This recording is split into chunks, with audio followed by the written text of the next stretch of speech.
বৃহস্পতিবার রাত 8টার দিকে চৌরাস্তার মসজিদ মার্কেট এলাকায় প্রকাশ্যে হত্যা করা হয় সাংবাদিক আসাদুজ্জামান তুইনকে। নিহত তুইন দৈনিক প্রতিদিনের কাগজের গাজীপুর জেলা প্রতিনিধি ছিলেন। তিনি সেদিন বিকেলে ফুটপাত দখল ও চাঁদাবাজির বিষয়ে ফেসবুক লাইভ করেন, যার কিছুক্ষণ পরেই ঘটে এই মর্মান্তিক কাণ্ড। আজকে হিসাব করেন আমরা আগস্টের 7 তারিখে, তার মানে 8 তারিখে আপনি যখন আইসা চেয়ারে বসবেন সেই থেকে নিয়ে আগামীকাল সকাল পর্যন্ত 1 বছর। আর ফেব্রুয়ারি মাস কতদিন বাকি? 6 মাস পরেই তো ফেব্রুয়ারি মাস। তাহলে 12 আর 6 কত? 18। এই 18 স্যার কে বলছিল? মনে আছে না স্যার? আমাদের মনে আছে। জনাব সেনা প্রধান ওয়াকার সাহেব বলছিলেন 18 মাসের কথা। স্যার দেখেন ঠিকই 18 মাসে আইসা নির্বাচন পড়লো। ক্ষমতার চাবি এখন বিএনপির হাতে, কিন্তু ট্রাম্প কার্ড জামাতের হাতে।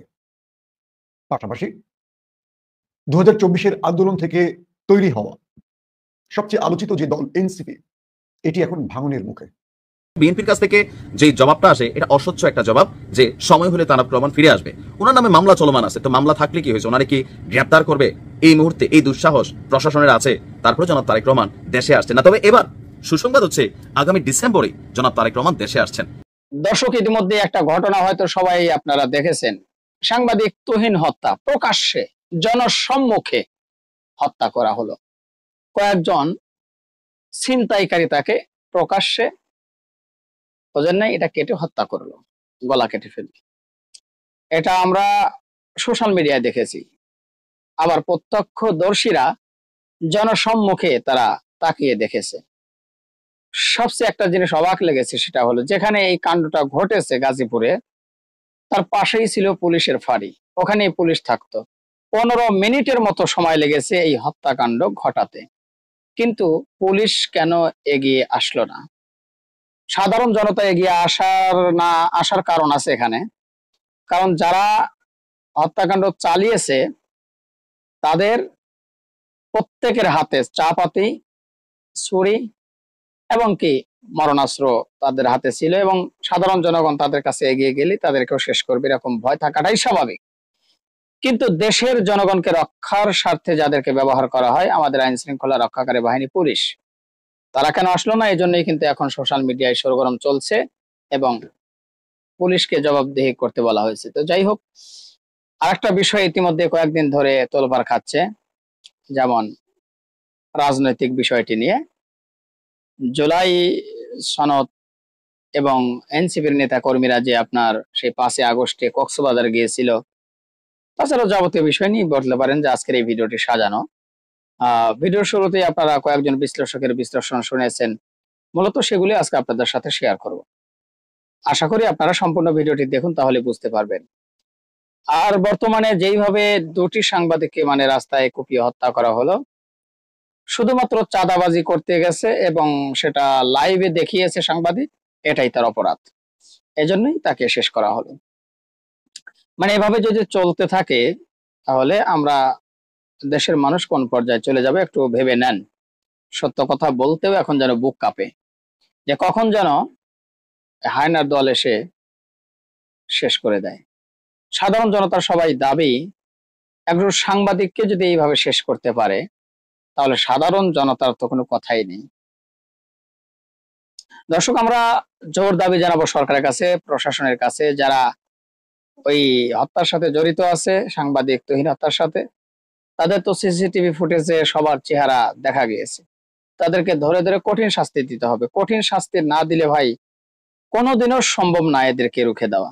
কঠিন শাস্তি দিতেই হবে, আইনানুগ ব্যবস্থা নিয়ে এমন শাস্তি দিতে হবে যেন পরবর্তীতে কেউ এই হত্যাকাণ্ড চালাতে সাহস না পায়। আরে ভাই, কতগুলো কাণ্ড ঘটে যাচ্ছে আমাদের চোখের সামনে, কিন্তু এর বিচার কি হচ্ছে নাকি হবেই না, নাকি হচ্ছে বা হবে? আপনাদের মতামত কমেন্ট বক্সে জানাবেন। চলুন কথা না বাড়াই, আমরা এক এক করে ভিডিওগুলো যেহেতু দেখাবো, ভিডিওটি লম্বা হতে পারে, তো সবাইকে বলবো ধৈর্য সহকারে দেখবেন। প্রথমে চলুন আমরা মাসুম মাহমুদ সাহেবের বক্তব্যটি শুনে আসি। বর্তমান রাজনৈতিক প্রেক্ষাপট নিয়ে তিনি বিস্তারিত সুন্দরভাবে আলোচনা তুলে ধরেছেন। চলুন একটা লাইক দিয়ে তার আলোচনাটি শুনে আসি। ক্ষমতার চাবি এখন বিএনপির হাতে, কিন্তু ট্রাম্প কার্ড জামাতের হাতে। পাশাপাশি 2024-এর আন্দোলন থেকে তৈরি হওয়া সবচেয়ে আলোচিত যে দল এনসিপি, এটি এখন ভাঙনের মুখে। প্রিয় দর্শক, রাজনৈতিক আলোচনাগুলো ভিন্ন ভিন্ন মানুষের ভিন্ন ভিন্ন পক্ষে চলে যায়। এই আলোচনা থেকে কখনো কাউকে কোনো দলের অন্তর্ভুক্ত বা দলের দালাল এই শব্দগুলো ব্যবহার করা হলো অভদ্রদের আচরণ। ধরেন, একজন সাংবাদিক হিসেবে আমি আমার বিশ্লেষণ তুলে ধরবো। আমি যখন এখানে বসি কোনো দলের পক্ষ হয়ে বসি না, আমার কোনো দল পছন্দ থাকতেই পারে, কিন্তু আমি সত্য কথাগুলো বলতে চাই যেটা আমাদের দেশকে উপকৃত করবে। এই মুহূর্তে বাংলাদেশের জন্য সবচেয়ে বেশি প্রয়োজন দেশপ্রেমিক মানুষের, কারণ এই দেশটা বিক্রি হয়ে গেছে, বিক্রি হয়ে যাচ্ছে, দেশটা বহু রকম ষড়যন্ত্রকারীদের দখলে। সো এই মুহূর্তে দেশপ্রেমিকদের সংখ্যা খুব বেশি প্রয়োজন, বা দেশপ্রেমিকদের বেশি দরকার। সো আমি এখান থেকে যে কথাগুলো বলবো সম্পূর্ণ নিরপেক্ষ দৃষ্টিকোণ থেকে বলবো, কোনো দলের পক্ষ থেকে বলবো না, সেটা যার পক্ষে যাক আর যার বিপক্ষে যাক। প্রিয় দর্শক, পর্দার অন্তরালে আসলে ঘটছেটা কি, চলেন মূল বিশ্লেষণে চলে যাই।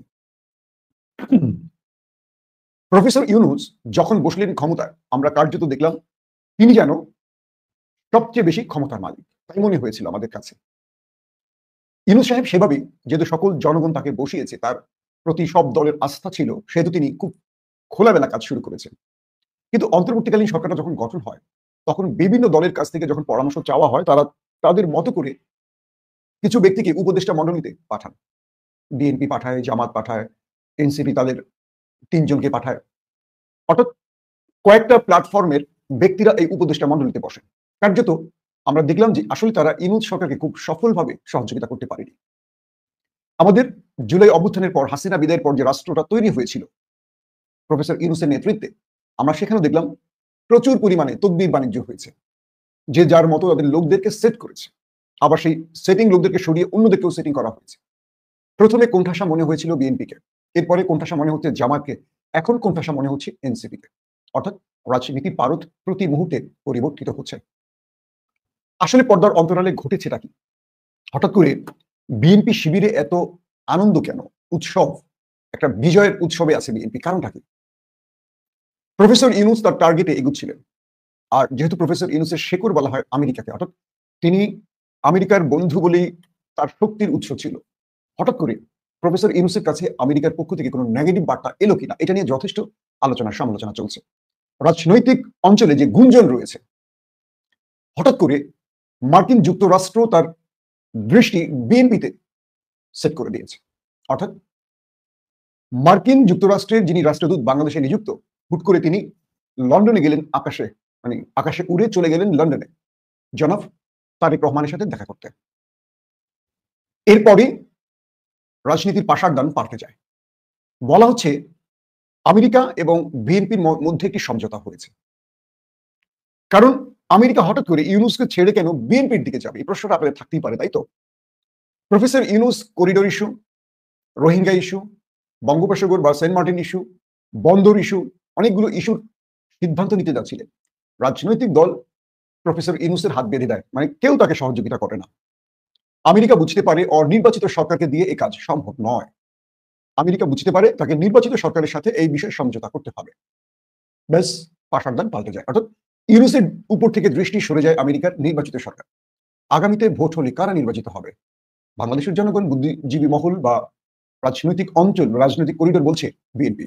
কারণ এই মুহূর্তে আওয়ামী লীগ নেই, আর বিএনপি এখনো সেই জামাত এখনো সেই অর্থে পপুলার কোনো রাজনৈতিক দল নয়। তার মানে বিএনপি ক্ষমতায় আসবে।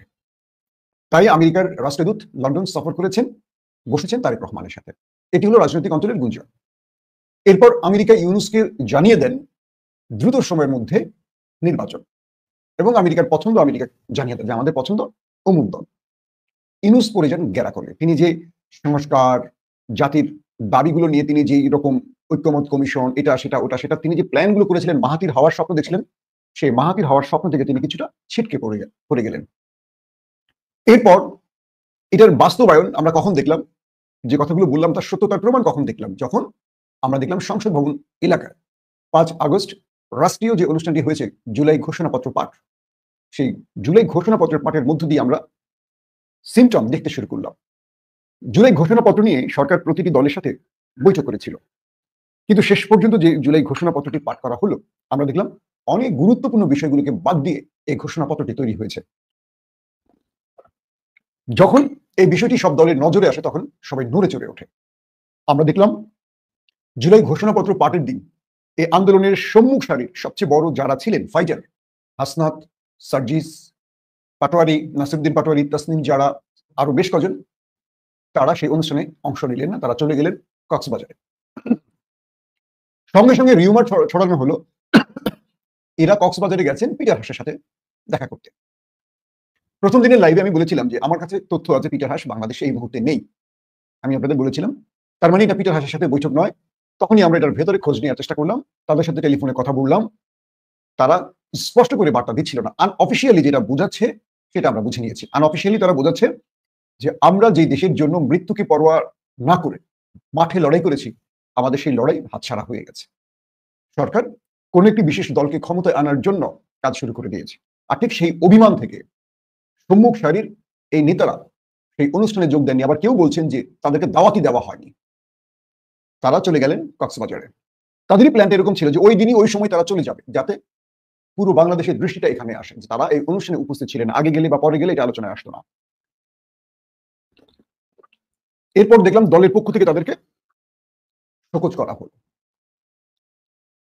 যে বৈষম্য বিরোধী আন্দোলনের সম্মুখ সারির নেতারা জুলাই ঘোষণাপত্রের জন্য সবচেয়ে বেশি দাবি তোলা সার্জিস হাসনাত রায় সেই প্রোগ্রামে দাওয়াত পায়নি, কার্যত সেই প্রোগ্রামটার সৌন্দর্য ম্লান হয়ে যায়, এটি স্বাভাবিক। বাকি রাজনৈতিক দলগুলো কাঁধে কাঁধ মিলিয়ে প্রফেসর ইউনূসের পাশে দাঁড়িয়ে জুলাই ঘোষণাপত্রের অনুষ্ঠানে থাকলেন। কিন্তু পুরো জুলাই ঘোষণাপত্র পাঠের পরে আমরা যে বিষয়টি বুঝলাম, একটি দল যেন খুশি হয়ে গেছে। এটাকে বলছে জামাত ইসলাম, যে একটি দলকে খুশি করতে এই জুলাই ঘোষণাপত্র। আর বিএনপির পক্ষ থেকে বলা হচ্ছে এটি জনগণের আশার প্রতিফলন হয়েছে।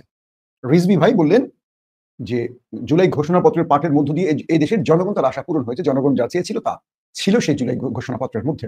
তার মানে জামাত বিএনপি আবারও এখানে এসে দুভাগ হয়ে গেল এবং বোঝা যাচ্ছে এই ঘোষণাপত্রের মধ্যে বিএনপি খুশির বিষয়টি রয়েছে। আর জামাত বা আদার্স দলগুলো, জামাত, এবি পার্টি, নাগরিক, ইসলামী আন্দোলন, এরা প্রত্যেকেই সাংবাদিক সম্মেলন করলো, প্রত্যেকেই তাদের অসন্তুষ্টির খবর জানালো।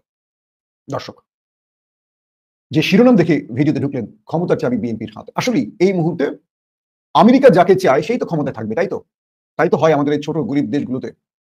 তো এই মুহূর্তে আমেরিকা তার সন্তুষ্টি বা তার ইচ্ছা বিএনপির প্রতি এটা ইউনূস সরকারকে জানিয়ে দিয়েছে। আর এই বিষয়টা বুঝে গেল জামাত। আর জামাত বুঝে জামাত এখন গো ধরেছে। জামাতের গোলাম পারওয়ার, জামাতের সেক্রেটারি, তিনি শিক্ষক ছাত্রদের একটি অনুষ্ঠানে গতকালকে বললেন যে এই সরকার তার নিরপেক্ষতা হারিয়েছে এবং এতগুলো মানুষের জীবনের বিনিময়ে যে নতুন বাংলাদেশ আমরা বিনির্মাণের স্বপ্ন দেখেছি, সেটা আমাদের প্রফেসর ইউনূস সেই স্বপ্ন থেকে আমাদের বঞ্চিত করছেন। তিনি আরো বলছেন যে সরকার একটা বছর ধরে আমাদেরকে ডেকে নিয়ে বারবারই ঐক্যমত কমিশনে বসেছেন, আমাদেরকে নিয়ে বিভিন্ন রকম আলোচনা করেছেন, আমাদেরকে নিয়ে এত বৈঠক করলেন, এত কিছু করলেন। এখন বলছেন যে ঐক্যমত কমিশনে যে আলোচনাগুলো হবে বা যে বিষয়গুলো নির্ধারিত হবে সেগুলো আগামী সরকার ক্ষমতায় এসে আইনি ভিত্তি দেবে। জামাত এই ক্ষেত্রে কঠিনভাবে আপত্তি জানিয়েছে। জামাত বলছে যে যদি এই সরকার এগুলো নাই করে যাবে, তাহলে এই সরকার এতদিন ক্ষমতায় বসেছিল কেন? একটা বছর তারা আছে, আগামী ফেব্রুয়ারি পর্যন্ত তাদের টাইম। এই সরকার তো 3 মাসই পারত ক্ষমতা দিতে। কোনো সংস্কার ছাড়াই এই সরকার চলে যাবে, আবার সেটাকে আইনি ভিত্তি না দিয়ে চলে যাবে, তাহলে লাভটা কোথায়? জামাতের এই প্রশ্নটা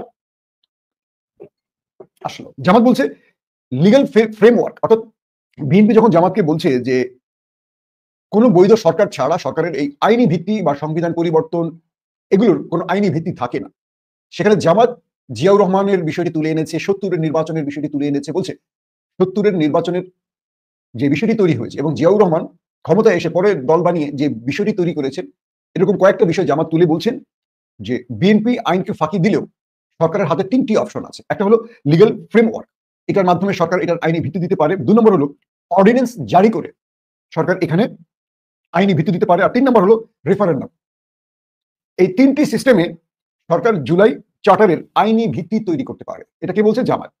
এখন জুলাই চার্টারের এই আইনি ভিত্তির 3টি পদ সরকারকে বাতিল দিচ্ছে জামাত ইসলাম, কিন্তু এখানে বিএনপির আপত্তি। আর জামাত বলছে জিয়াউর রহমান তো এভাবেই পার্লামেন্টকে বা তার রাষ্ট্রীয় ক্ষমতাকে বৈধতা দিয়েছে, সেক্ষেত্রে ইউনূস সরকার কেন পারবে না? এখন জামাত দাবি তুলছে যে তারা এইভাবে যদি এই 3টি ভিত্তির মাধ্যমে যদি সরকার কোনো আইনি ভিত্তি না দিয়ে যায় জুলাই বিপ্লবকে, জুলাই চার্টারকে, তাহলে এই সরকারের আন্ডারে কোনো সুষ্ঠু নির্বাচন সম্ভব নয়। জামাতের নেতারা দর্শক শ্রোতা, মাসুম মাহমুদ ভাইয়ের আলোচনাটি আপনারা শুনলেন, আশা করি বুঝতে পেরেছেন। তো অবশ্যই আপনাদের মতামত জানাবেন কি বিষয় নিয়ে তিনি আলোচনা করেছেন, আশা করি আপনারা সেটা বুঝেছেন। তো এবার দ্বিতীয়তে আমরা মালেক আফসারী সাহেবের বক্তব্যটা আপনাদের সাথে শেয়ার করব। তো আর আগে বলবো, যারা এখন পর্যন্ত আমাদের এই চ্যানেলটি সাবস্ক্রাইব করেনি, আশা করি সাবস্ক্রাইব করে দিবেন। যারা করেছেন ধন্যবাদ। চলুন দ্বিতীয়তে মালেক আফসারী সাহেবের বক্তব্যটি শুনে আসি। আজকে 7 তারিখ, আগস্টের 7 তারিখ। গত বছর 7 তারিখে এই মুহূর্তে, মানে 7 তারিখের এই মুহূর্তে ডক্টর মোহাম্মদ ইউনূস স্যার ফ্রান্সে, হয়তো হাসপাতালে, না হলে হোটেল রুমে রেডি হচ্ছে, গুছাচ্ছে, বাংলাদেশে আসবে। আজকে রাত্রেই রওনা দিছে। আগামীকাল 8 তারিখ এসে উনি শপথ নিলেন, আমাদের বাংলাদেশের দায়িত্ব নিলেন। তারপর উনি একটা ভাষণ দিলেন। ওই ভাষণটা ভাই সবাই শুনছে। বাংলাদেশের এমন কোনো মানুষ বাকি ছিল না ভাই। সবাই যার যার মোবাইলে, না হলে টেলিভিশনে, গ্রামগঞ্জে হোটেলের সামনে, ওই যে চায়ের দোকানের সামনে ভাই ভিড় ছিল। আমি ওই টাইমে গ্রামে ছিলাম, নিজের চোখে দেখা। হায় হায়, মানুষের কৌতূহল। শুধু ওই প্রথম দিনের ভাষণ না ভাই, ওনার প্রতিটা ভাষণই মানুষ খুব মনোযোগ দিয়ে শুনতো। অনেক স্পিরিট পাইতো, ভিতরে চেতনা পাইতো। একটা স্বপ্ন চোখের সামনে ভাইসা উঠতো। সেই স্বপ্নটা কি জানেন? একটা নতুন বাংলাদেশ, নতুন বাংলাদেশের স্বপ্ন চোখে ভাইসা উঠতো। এর মধ্যে অনেকে আবার আঙ্গুল ঢুকাইতো যে না, ওরা 71-কে অস্বীকার যাইতে চায়। নতুন বাংলাদেশ মানে কি? 24-এ কি নতুন বাংলাদেশ হয়েছে? কার সাথে যুদ্ধ করলো? কিসের স্বাধীনতা, কিসের নতুন বাংলাদেশ? এরকম কথাবার্তা বইটা অনেক বিতর্ক সৃষ্টি করলো। কিন্তু সবকিছুর পরে কি দাঁড়াইলো? ফলাফল, ইউনূস স্যারের প্রত্যেকটা বক্তব্য মা বোনরাও ভাই খুব মনোযোগ দিয়ে শুনতো। ইয়াং জেনারেশন তো পাগলের মতো উনার বক্তব্য শুনতো। কারণ উনি স্বপ্নের জাদুঘর, উনি স্বপ্ন দেখাইতে পারে। উনার বক্তব্য সরাসরি ভাই এই বাম দিকে এখানে আইসা ভাই ভিতরে ঢুইকা রক্তের মধ্যে ভাই ঢেউ তৈরি করে, সমুদ্রের ঢেউ। ওই যে সমুদ্রের ঢেউর মধ্যে বসে আছে সার্জিস, হাসনাত, পাটোয়ারি, ওরা সবাই ওই সমুদ্রের ঢেউর সাথে আছে। ওইখান থেকেই বক্তব্য দিছে যে আমরা এখানে সমুদ্র গবেষণা করতে আসছি। বাংলাদেশের সীমা তো ভাই অনেক লম্বা। আমরা শুধু যেখানে বসবাস করি ওইটুকু তো না, আরো তো আছে। আমাদের সমুদ্র সীমা বাংলাদেশের সমান তো ভাই, মানে ডবল বাংলাদেশ আমাদের হাতে, পানি সহকারে, সমুদ্র সহকারে, তাই না? ওইটার উপরে গবেষণা করতে গেছে। আসলে হয়েছে কি জানেন? সমুদ্রের পাড়ে মানুষ কখন যায়? অনেক আনন্দে, হানিমুনে, আর না হলে ভাই খুব কষ্টে, দুঃখের সময় ভাই। ওদের মন ভালো না ভাই, মন ভালো না। বুঝতে হবে এই জুলাই ঘোষণাপত্রের খসড়া সবাই হাতেই চলে গেছিল, নাহলে অনেক দলই আসতো না। অনেকে বলতেছিল না যে আমরা তো এখনো দাওয়াত পাই নাই। তার মানে কি ওই খসড়াটা হাতে পাওয়ার পর দেখছে যে হ্যাঁ আমাদের মতোই হয়েছে ব্যাপারটা। তারপরে ওই জুলাই গণ অভ্যুত্থানে বৃষ্টি ভিজা দিনে 5 তারিখে সবাই আসছে। ওইখানে আমাদের নাহিদ ইসলামও ছিল না? ওরা যাদের কথা ইউনূস স্যার বলছিলেন, স্যার আপনি বলছিলেন না যে ছাত্ররাই আমাকে এই চেয়ারে বসাইছে। ওই চেয়ারে আপনাকে বসাইছে কারা স্যার? হাসনাত আব্দুল্লাহ, সার্জিস, নাসিরউদ্দিন পাটোয়ারি, যারা, এরাই তো সবাই। হ্যাঁ, ওরা চলে গেল সমুদ্রের পারে। আপনি নিশ্চয়ই জানতেন ওরা আসবে না, যার জন্য আপনারও মন ভালো ছিল না স্যার। হ্যাঁ, আপনার অনেক বক্তব্য শুনছি, মন দিয়ে শুনছি স্যার। ওই দিনকার বক্তব্যটা বুঝি নাই, একদমই বুঝি নাই। কারণ আপনার মুখে স্যার হাসি ছিল না, হাসি ছিল না স্যার। কেমন জানি মন মরা। আপনার বডি ল্যাঙ্গুয়েজের মধ্যে কোন রকম উৎসাহ, প্রেরণা কিচ্ছু ছিল না স্যার, কিচ্ছু ছিল না স্যার, কিচ্ছু ছিল না। আপনি যখন রিডিং কইরা যাইতেছিলেন আপনার অনেক কষ্ট হইতাছিল স্যার। একটা টাইমে তো আপনি থেমে গেছিলেন। আমি ওই টাইমে ভয় পাইতেছিলাম ডাক্তার শফিকুর রহমান স্যারের মতো আপনিও মঞ্চে পইরা যান কিনা স্যার। সত্যি ভয় পাইতেছিলাম, কারণ আপনি থেমে গেছিলেন একটা টাইমে। পিছনে যে দাঁড়ায় ছিল ছাতা নিয়ে, উনি একটু উকি মাইরা দেখলো, পাশে থেকে ফখরুল সাহেব উকি মাইরা দেখতেছিল। আপনি থেমেছিলেন কয়েক সেকেন্ড, 1 সেকেন্ড 2 সেকেন্ড, আবার পড়তে শুরু করলেন। আর পড়াটা শেষ করেই স্যার আপনি বিদায় নিয়ে চলে গেলেন। বুঝতে পারতেছিলাম স্যার আপনি যা চাইছেন তা হয় নাই। এটা কেউ লেখা দিছে স্যার, তাই না? এটা কেউ লেখা দিছে, এগুলো আপনার মনের কথা না। কিন্তু দেখেন স্যার ঘোষণাপত্রটা কেমন হইলো, কি হইলো, এর মধ্যে কি আছে না আছে, এগুলো নিয়ে চিন্তা ভাবনা করারও সময় দিলেন না স্যার। আপনি যমুনায় যায়া নির্বাচন ঘোষণা করে দিলেন। হ্যাঁ, নির্বাচন ঘোষণা করে দিলেন। এই নির্বাচন কবে পড়লো স্যার? 18 মাস পরে। আজকে হিসাব করেন, আমরা আগস্টের 7 তারিখে, তার মানে 8 তারিখে আপনি যখন আইসা চেয়ারে বসবেন সেই থেকে নিয়ে আগামীকাল সকাল পর্যন্ত 1 বছর। আর ফেব্রুয়ারি মাস কতদিন বাকি? 6 মাস পরেই তো ফেব্রুয়ারি মাস। তাহলে 12 আর 6 কত? 18। এই 18 স্যার কে বলছিল? মনে আছে না স্যার? আমাদের মনে আছে। জনাব সেনা প্রধান ওয়াকার সাহেব বলছিলেন 18 মাসের কথা। স্যার দেখেন ঠিকই 18 মাসে আইসা নির্বাচন পড়লো। তার মানে কি স্যার আপনার কি মন খারাপ এই জন্য ওই 18 মাসেই নির্বাচন দিতে হইলো? এই জন্য কি মন খারাপ স্যার? আমি জানতে চাই, আমার জানা খুব ইচ্ছা। অনেক ভালোবাসা জায়গা থেকে এই কথাগুলো বলতেছি, কারণ জুলাই ঘোষণাপত্রের সময় আপনার মুখে হাসি ছিল না। আর জুলাই গণ অভ্যুত্থানের জন্য যারা লড়াই করছিল তারা সমুদ্রের ঢেউ গণতেছিল। ঢেউ কি গণা যায় স্যার? ঢেউ গণা যায় না, তারপরও তারা ঢেউ গণতেছিল। কারণ কি কারণ সেটা তো স্যার আপনিও বুঝতেছিলেন, যার জন্য আপনারও মন ভালো ছিল না। দেখেন স্যার, এনাফ ইজ এনাফ, এখানে ফুল স্টপ দিতে হবে। কথাটা কানে বাজে স্যার, সবসময় কানে বাজে। 5 তারিখে যখন আপনি ঘোষণাপত্র পড়তেছিলেন স্যার, মনে হচ্ছিল কোথাও থেকে দূর থেকে ধ্বনি আসতেছে, enough is enough, enough is enough, full stop, full stop, full stop. যার জন্য স্যার বিডিআরের কোনো কথাই আপনি বললেন না। বিডিআরে যে 54 জন অফিসার পৃথিবী থেকে বিদায় নিল, কিভাবে বিদায় নিল, কি কারণে বিদায় নিল, কাদের ভুলের কারণে তাদের জীবন বাঁচানো গেল না, এর সাথে কারা জড়িত, কিছুই তো আমরা শুনলাম না, বুঝলাম না। কিন্তু স্যার আপনি যখন প্রথম আসছিলেন তখন কিন্তু আপনার বক্তব্যের মধ্যে আপনি এইসব কথা তুলে ধরছিলেন, আরো তুলে ধরছিলেন স্যার শাপলা চত্বরের হত্যাকাণ্ডের কথা। সেই রাতে সমস্ত বাতি নিভাইয়া দিয়া, সমস্ত মিডিয়া সরাইয়া দিয়া শুধু গুলির আওয়াজ শোনা গেছে স্যার, গুলির আওয়াজ। যারা ওইখানে আসছিল স্যার, ওই মতিঝিলের আশেপাশে কোনো আবাসিক এলাকা নাই, অফিস বন্ধের দিন, কোন দিকে যাবে রাস্তাঘাট চিনে না, গুলি খায়া খায়া রাস্তায় পড়া যাইতেছিল স্যার পাখির মতো। পরদিন তো স্যার রক্ত পরিষ্কার করা হয়েছে, পানি দিয়া ধুলাই করা হয়েছে, ফায়ার ব্রিগেডিয়ার সে কাজগুলা করছে স্যার, এগুলা তো সবাই জানি, অনেক ভিডিও এখনো ঘুরে বেড়াইতেছে নেট দুনিয়ায়, আপনিও জানেন। সেই কথাও তো বললেন না স্যার, সেই কথাও তো বললেন না, যার জন্য আপনার মন খারাপ ছিল স্যার, তাই না? আর আপনার যদি মন খারাপ থাকে, বাংলাদেশেরও মন খারাপ স্যার। হ্যাঁ, কেউ যদি আমাকে এখন জিজ্ঞাসা করে বাংলাদেশ কেমন আছে, আমি বলুন বাংলাদেশ ভালো নাই, বাংলাদেশ আছে সারেঙ্গন যেমন বাংলাদেশ তেমন। আপনার মুখে হাসি দেখি নাই স্যার, হাসি দেখি নাই। মনে হচ্ছিল স্যার আপনার হাত পা সব কিছু বাধা, হ্যাঁ সব কিছু বাধা। আগে মেলার মধ্যে স্যার ওই যে পুতুল নাচ দেখাইতে হইতো, উপর থেকে সুতা দিয়া ওই পুতুল গুলার হাত পা বাধা থাকতো, উপর থেকে একজন নাচাইতো আর মিউজিক বাজাইতো আর ওগুলা নাচতো স্যার, বুঝছেন স্যার? ওই পুতুল গুলা নাচতো, আমরা ওইরকম একটা পুতুল খেলা দেখতেছি না তো স্যার? খুইলা বলেন স্যার, সামনে চলে আসেন, দেখেন স্যার আপনি তো স্যার বোনাসে আছেন। হ্যাঁ, বাংলাদেশের গড় পড়তা যা আয়ু, ওই আয়ু থেকে কিন্তু স্যার আপনি বোনাসে আছেন। ভয়ের কোনো ব্যাপার থাকলে আমাদের সাথে শেয়ার করেন স্যার, ভয়ের কোনো কারণ নাই স্যার, আমরা তো আছি, ভয়ের কোনো কারণ নাই স্যার। আপনার মুখে হাসি দেখতে চাই, আগের চেতনা দেখতে চাই স্যার। একটা গল্প বইলা ভিডিওটা শেষ করে দেবো।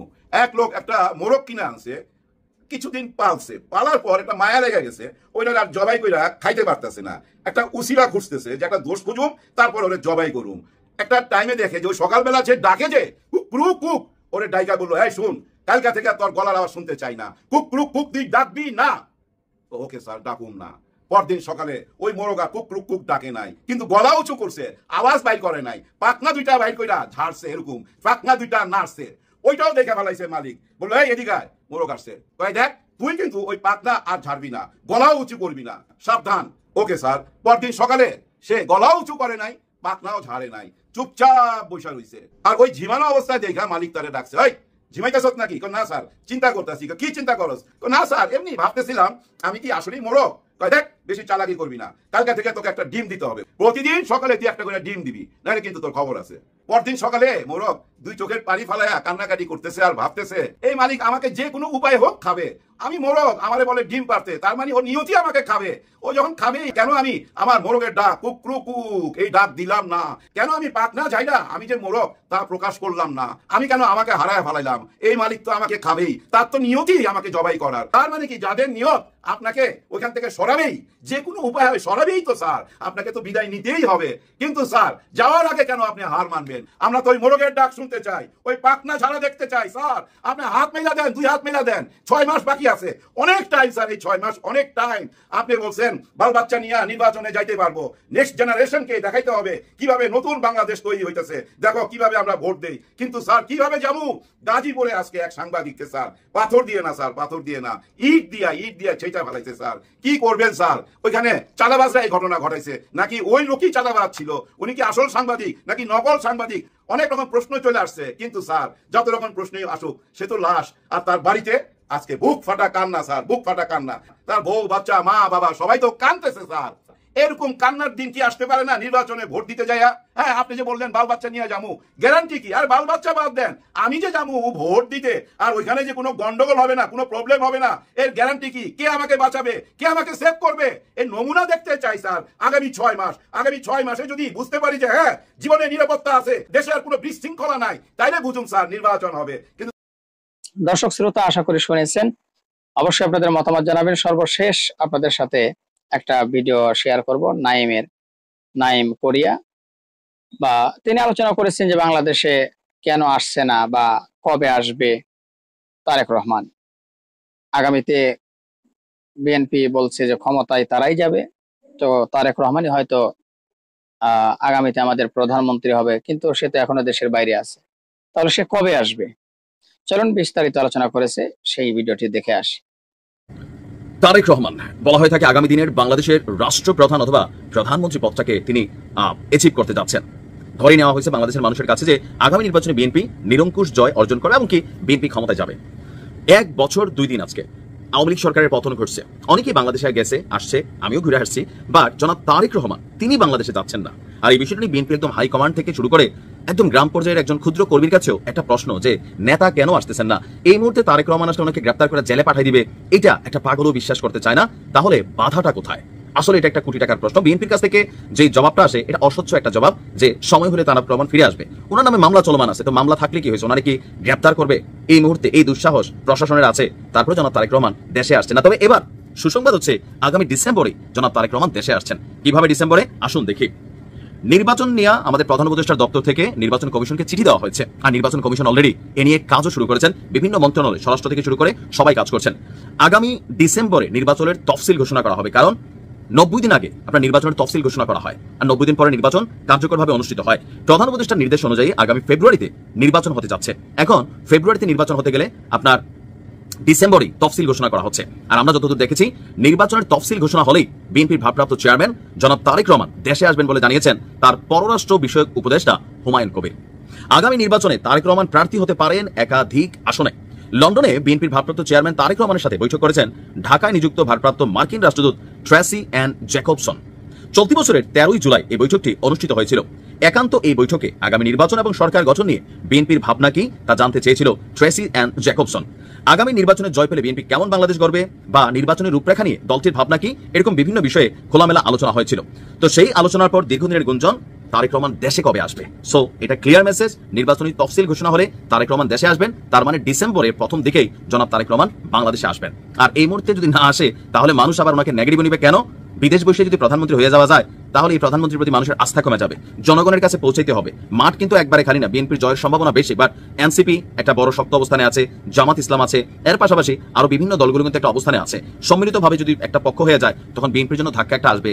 সো সবকিছু মিলিয়ে জনাব তারেক রহমানের দীর্ঘদিনের এই দেশের বাইরে থাকার পর বাংলাদেশে আসার ফুল ফুটছে। আর এটা দর্শক শ্রোতা, এই ছিল মূলত আজকের ভিডিও। মোট গুরুত্বপূর্ণ কয়েকটি ভিডিও নিয়ে আপনাদের সম্মুখে হাজির হয়েছিলাম। আশা করি সবগুলো ভিডিও আপনারা দেখেছেন এবং বিস্তারিত আলোচনাটি আপনারা আমার দর্শকরা শুনেছেন। তো অবশ্যই এবার আপনাদের মূল্যবান মতামত জানাবেন। আর সর্বশেষ একটা কথা বলবো, সেটা হলো যে যেই সাংবাদিককে হত্যা করা হয়েছে তাদের বিচার কি হওয়া দরকার, একটু কমেন্ট বক্সে জানাবেন। ভালো থাকবেন, আর চ্যানেলে নতুন হলে সাবস্ক্রাইব করবেন। আল্লাহ হাফেজ।